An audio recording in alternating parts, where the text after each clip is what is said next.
bilang mga peke na puro pabida, ha?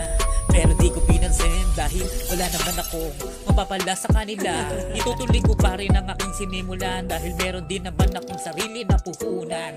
Di ko kailangan na sumabit sa iba dahil kaya ko magpalago kahit ako lang mag-isa, kaysa makisama sa mga walang kwenta.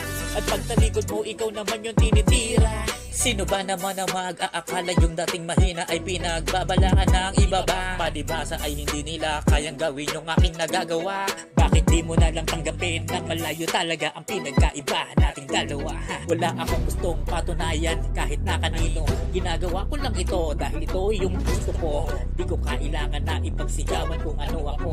Di ako kagaya ng iba, nakatikim lang ng kapiraso. Akala mo ay kaya ng lapain kahit na sino. Nagkakamali ka iho dahil sanay na ako sa mga tirang ganito. Palakas ng palakas, hindi mo na pwede na harangan. Mga pinaliyap ko na hindi mo kaya napigilan. Huwag mo nang tangkain, napasukin ng aking bakuran. Ayusin mo muna ang sarili mo bago mo ako husgahan. Hindi mo ko masisindak sa mga ganyang bagsakan.